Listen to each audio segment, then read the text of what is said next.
thanks for agreeing to set up this interview. As you know, we only have a short amount of time, so let's go ahead and get started right away. Sounds good. Now, I know that you've been involved in some work on community issues.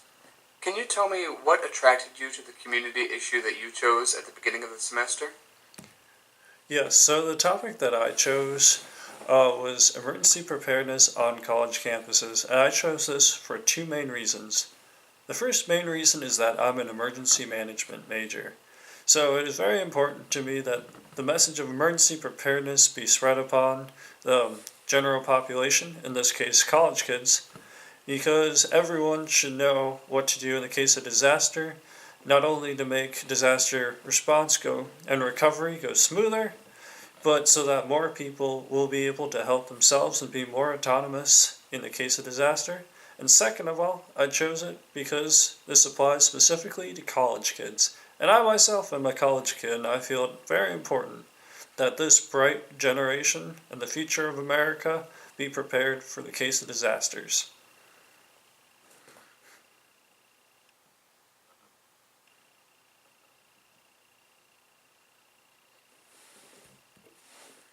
Okay, thank you.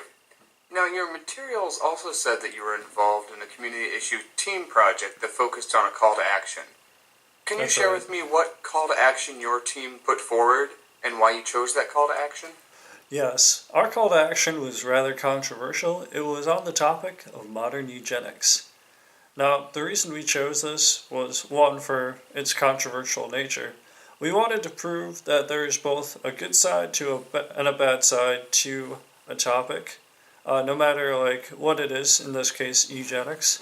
We wanted to prove that there was in fact ethical ways you could go about eugenics and eugenic philosophy, and I think we did a rather successful job doing it. It took a lot of research and information to find sources, and a lot of ethical dissemination as well when it came to dealing with eugenic topics, as eugenics is a hard topic to study and speak about or even encourage, whether we supported it or not. I see. Now, if I were to ask the other members of your team what they think your biggest strength is, what do you think they would say, and why do you think they would say it? I believe they would mention my adaptability when it came to working with groups, doing research, and writing papers. When it comes down to a multi-level project like this where you have to do research, you have to write the speech out, and then also give the speech in a presentation, it comes down to multiple roles that you all have to fill, you all have to fit in, and if there aren't people to fill those roles, you got to do it yourself and you got to own it. Good example of this is when it came to this eugenics project, there was a lot of lack of information, or there was just information that really was quite the opposite point.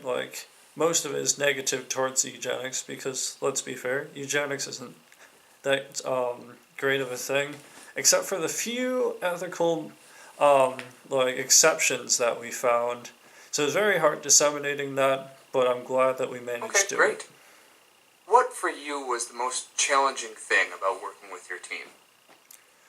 I think whenever it comes to a group project, at first, it comes to knowing your group members. At first, I didn't really, I knew all the people that were in my group, but I didn't really know them well. I wasn't sure if they were going to, do their load of the work, whether it was all going to, fall on me or just fall on two members. But it turned out well, thankfully.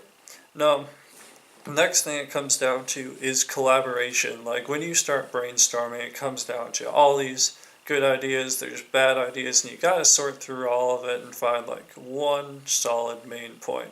Now that's not to say you just take one route and throw out all the other ones. You kind of want to integrate and intertwine them to make the best product out of all the information and all the knowledge that you have put together in a team and create something successful. Thank you. Okay, last question. In 30 seconds or so, tell me what your biggest takeaway was from Comm 110 this semester. What will stick with you and be useful to you? I think one of the biggest things was that one article that we read here towards the end of the year about how comm is applicable to like no every single major, even like when it talked about like stats and like accounting and things like that. But it's especially relevant to my major because it's important to know things in my like regarding my major. But communication is of utmost importance because that's what my major is based on. All right. Well, thank you so much for taking the time to talk with me. We'll probably be in touch with you in the next few weeks or so. Sounds great. Take Thank care. you.